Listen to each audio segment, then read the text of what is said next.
నమస్కారం. నా పేరు కాశన్ యాదవ్, బీసీ సంఘం రాష్ట్ర ఉపాధ్యక్షుని. తెలంగాణ రాష్ట్రంలో ఉన్నటువంటి బీసీ మేధావుల యొక్క నోరు మూగబోయింది. మేధావులు మౌనంగా ఉంటే అన్యాయం రాజ్యం వెళ్తుంది. కాబట్టి జూబ్లీస్లో పోటీ చేస్తున్నటువంటి నవీన్ యాదవ్ పైన మరి గుండా రౌడీ అని మరి ఆరోపణలు చేస్తున్నారు ప్రతిపక్ష పార్టీలు, కొంతమంది అగ్రవర్ణ భావజాలం కలిగినటువంటి వ్యక్తులు. మరి బీసీ జేఏసీ చైర్మన్ అయినటువంటి ఆర్ కృష్ణయ్య గారు మరి మౌనం వీడి ఈ యొక్క ఆరోపణ పైన నోరు విప్పాలి. మరి నవీన్ యాదవ్కు మద్దతుగా మాట్లాడవలసిన అవసరం ఎంతైనా ఉంది. నాకు విశాలం మహారాజు అంటే చాలా గౌరవం. ఆయన చేసినటువంటి ఉద్యమాలకు నేను పాల్గొన్నా. మరి అద్దంకి దయాకర్ పైన ఆ రోజు కొంతమంది ఆరోపణలు చేస్తే అద్దంకి దయాకర్ గారికి సపోర్ట్గా మాట్లాడినావు. మరి ఈరోజు నవీన్ యాదవ్కు సపోర్ట్గా నువ్వు ఎందుకు మాట్లాడతలేవు అనేది ఒక మేము ఆలోచించాలి.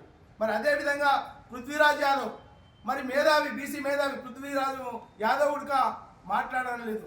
మరి విఠల్ గారు కానీ మరి ఎందుకోసం మరి నవీన్ యాదవ్ పైన ఆరోపణ చేస్తుంటే మీరు బీసీ మేధావులు కదా, ఎందుకు నోరు విప్పలేరు? చిరంజీవులు కానీ ఈశ్వరయ్య సార్ కానీ జస్టిస్ మరి తెలంగాణ రాష్ట్రం ఉన్నటువంటి మేధావులారా ఆలోచించండి. ఇది మన యొక్క అగ్రవర్ణాల భావజాలం ఉన్నటువంటి కుట్ర.